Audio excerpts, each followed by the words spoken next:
Hello guys, welcome back. And in this movie நம்ம comments அப்படின்றத பற்றி தான் பார்க்க போகிறோம். கமெண்ட்டுக்கு பற்றி தனியாக ஒரு டியூட்டோரியல் தேவைப்படுமா அப்படின்னு சொல்லிட்டு கேட்டால், கமெண்ட்டோட பர்பஸ் வந்து இங்கே நிறைய பேருக்கு தெரியறதில்ல.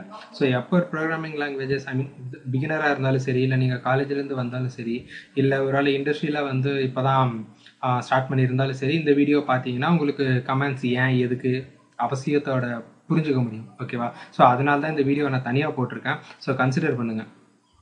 Let's move to Visual Studio Code. So that நம்ம அங்கே போயிட்டு கமெண்டோட பர்பஸ் எல்லாம் பார்த்தா நமக்கு இன்னும் தெளிவாக புரியும் கமெண்ட்ஸ் எதுக்கு அப்படின்னு சொல்லிட்டு.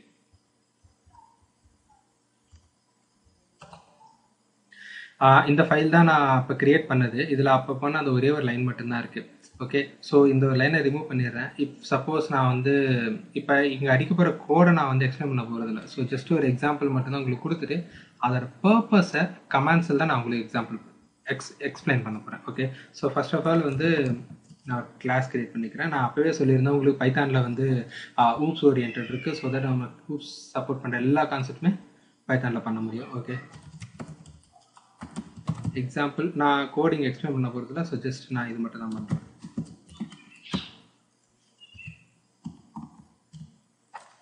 சாரி, இது இல்லை.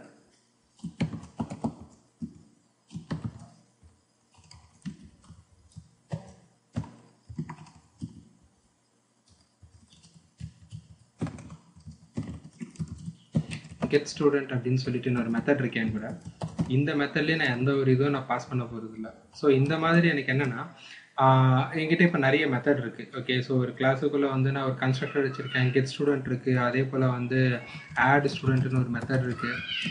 இந்த மாதிரி என்கிட்ட வந்து நிறைய ஃபங்க்ஷனாலிட்டிஸ் இருக்குது. இந்த ஃபங்க்ஷனாலிட்டிஸை வந்து இன்றைக்கி எனக்கு இந்த நேம் வச்சு ஃபைண்ட் அவுட் பண்ண முடியும். ஆனால் நாளைக்கு எனக்கு எப்படி இருக்கும் அப்படின்றது தான் மேட்டர். ஓகே, ஸோ லெட்ஸ் இப்போ வந்து டெலிட் ஸ்டூடெண்ட் இன்னொரு மெத்தட் இருக்கு. நம்ம கிளாஸ் மெத்தட்ஸ் எல்லாம் பற்றி அப்புறம் பார்க்கலாம். இப்போ வந்து கிளாஸ் ஸ்டூடெண்ட்னு சொல்லிட்டு என்கிட்ட ஒரு கிளாஸ் இருக்குது. இந்த கிளாஸ்ல வந்து பார்த்தீங்கன்னா ஃபர்ஸ்ட் ஒரு கன்ஸ்ட்ரக்டர் நான் போட்டிருக்கேன். அந்த கன்ஸ்ட்ரக்டர் வந்து ஸோ இப்போ இந்த மாதிரி இருக்குது. ஓகே, இந்த மாதிரி ஒரு கன்ஸ்ட்ரக்டர் இருக்குது. இதில் வந்து மெத்தட் வந்து பார்த்தீங்கன்னா கெட் ஸ்டூடெண்ட் ஒன்று, ஆட் ஸ்டூடெண்ட் ஒன்று, டெலிட் ஸ்டூடெண்ட் ஒன்று. இப்போ இதில் வந்து பார்த்தா நான் பாஸ்ன்னு சொல்லி போட்டுட்டேன். ஸோ இதனால வந்து நமக்கு பில்டர் எதுவும் வராது. அதனால நான் பாஸ் போட்டிருக்கேன். ஏன் நான் வந்து ஒரு கமெண்ட்டை வந்து நான் இந்த இடத்துல சொல்கிறேன் இம்பார்ட்டண்ட்டாக அப்படின்றதுக்கு வந்து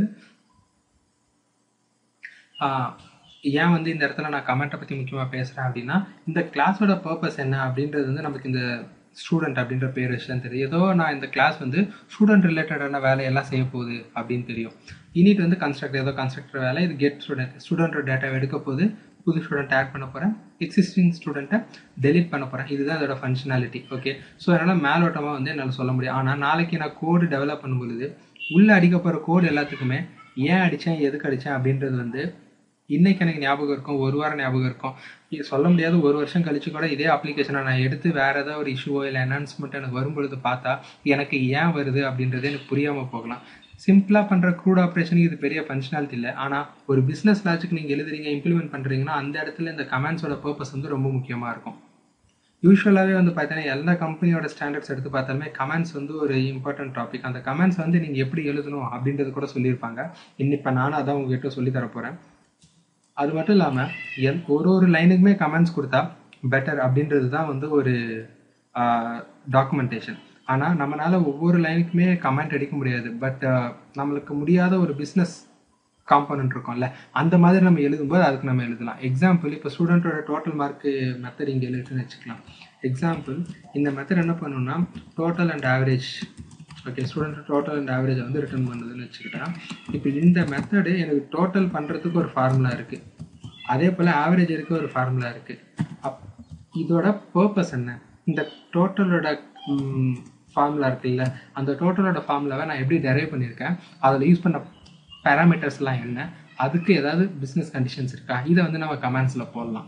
அதே போல் ஆவரேஜுக்கு, இந்த ஆவரேஜோட ஃபார்முலா என்ன, அந்த ஆவரேஜை நான் ஃபைண்ட் அவுட் பண்ணுறதுக்கு என்ன காரணம், இங்கே எதுக்கு நான் 5 போட்டிருக்கேன் அப்படின்றது எல்லாமே நான் கமெண்ட்ஸில் போட்டிருந்தேன்னா எனக்கு நாளை பின்ன நான் வந்து பார்த்தாலும் சரி, இல்லை வேறு யாராவது வந்து பார்த்தாலுமே அவங்களுக்கு வந்து இது ரொம்ப யூஸ்ஃபுல்லாக இருக்கும். இதுதான் வந்து கமெண்ட்ஸோட பர்பஸ்.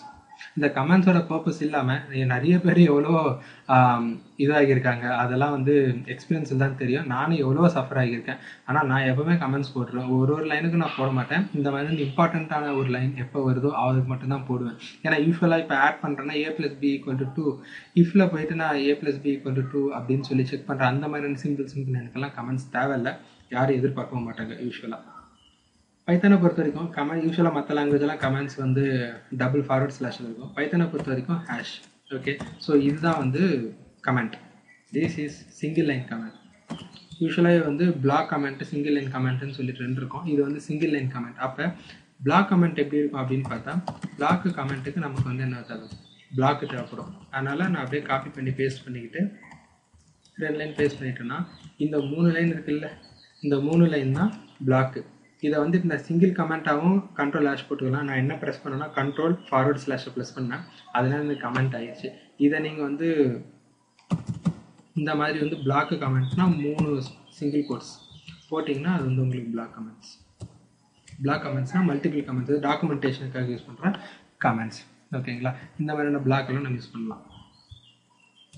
இதுதான் வந்து யூஸ்வலாக கமெண்ட். இப்படி தான் கமெண்ட் பண்ணுவாங்க.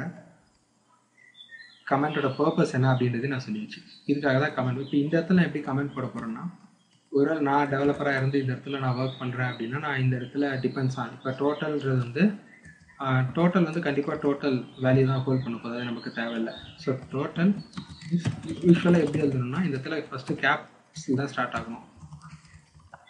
இந்த சிம்பிளுக்கு அப்புறம் ஒரு ஸ்பேஸ் இருக்கணும். இந்த ஒரு ஸ்பேஸுக்கு அப்புறம் வர்றது வந்து கேப்ஸில் இருக்கணும். Depends on the total numbers of the subject. Okay, so அடுத்தல நீங்கள் இதை ஹேஷ் போட்டுட்டு ஸ்பேஸ் கட்டி எழுதினாலும் சரி, அப்படி இல்லைனா பிளாக் கமெண்ட் யூஸ் பண்ணாலும் சரி, எந்த ஒரு பிரச்சனையும் கிடையாது. ஸோ இப்போ இந்த நான் ஹேஷ் போட்டு யூஸ் பண்ணியிருக்கேன் சிங்கிள் லைன் கமெண்ட் மாதிரி. Okay, numbers are subject, total will get vary. இது வந்து ஒரு சும்மா சாதாவாக ஒரு கமெண்ட். இப்போ ஆவரேஜ் வந்து பார்த்தீங்கன்னா average of the students calculated based on the number of subjects. Okay, so இப்படி வந்து கமெண்ட்ஸ் கொடுத்து நாளை பின்ன பார்க்கும்போது இந்த கமெண்ட் எப்படி போட்டிருக்குன்னா ஆவரேஜ் ஸ்பெல்லிங் மிஸ்டேக்கா, ஆவரேஜ் ஆஃப் த ஸ்டூடெண்ட்ஸ் வந்து கால்குலேட் பண்ணியிருக்காங்க. எதனா நம்பர் ஆஃப் சப்ஜெக்ட், எத்தனை சப்ஜெக்ட் இருக்கோ அதை டிபெண்ட் பண்ணி தான் வந்து கால்குலேட் பண்ணியிருக்காங்க அப்படின்னு சொல்லி ஒரு அண்டர்ஸ்டாண்டிங் வந்திருக்கும். அந்த அண்டர்ஸ்டாண்டிங்கோட கோடை பார்த்தாங்கன்னா புரியும். ஓகே, நம்ம இதுக்காக தான் இந்த கோட் பண்ணியிருக்கோம், ஓகே இவன் இதுக்காக தான் இந்த கோட் பண்ணியிருக்கான் அப்படின்றது எல்லாமே நமக்கு வந்து ஈஸியாக புரிஞ்சிடும். ஓகே, ஸோ இதுதான் வந்து இதில் ப்ராப்ளம். இதில் வந்து பார்த்தீங்கன்னா ஏதோ ஒரு எரர் சொல்லுது, நம்ம அதையும் ஃபிக்ஸ் பண்ணிட்டா என்ன இதுன்னு தெரிஞ்சிடும். மெத்தடுக்கு வந்து டிஃபால்ட்டாக பேராமீட்டர் எதுவும் பாஸ் பண்ண தேவையில்லை. ஆனால் நீங்கள் கிளாஸுக்குள்ளே ஒரு மெத்தடை எழுதுறீங்க அப்படின்னா அந்த கிளாஸோட ஃபஸ்ட்டு பேராமீட்டர் வந்து எப்பவுமே செல்ஃபாக இருக்கும். நம்ம கிளாஸ் பார்க்கும்போது இது இன்னும் டீப்பாக புரிஞ்சிடும். அது வரைக்கும் ஒரு மெத்தட் ஒரு கிளாஸுக்குள்ளே இருந்ததுன்னா அந்த கிளாஸோட ஃபஸ்ட்டு இந்த மெத்தடோட ஃபஸ்ட்டு பேராமீட்டர் வந்து செல்ஃபாக இருக்கணும். அதுதான் வந்து என்ன சொல்கிறது, அதுதான் ரூல். ஓகே, அப்படி இல்லைனா அது எரர் சொல்லணும். இந்த திஸ் என்ன அர்த்தம்னா வந்து மற்ற ப்ரோக்ராமிங் லாங்குவேஜஸ் எல்லாம் திஸ்ன்னு இருக்கும்ல, அதுதான் வந்து பைத்தானில் செல்ஃப்னு சொல்லி போட்டிருக்காங்க. ஓகே, ஸோ கமெண்ட்ஸை பொறுத்த வரைக்கும் இவ்வளோ தான். ரொம்ப simple but more powerful. Thank you. Let's meet you on the other video.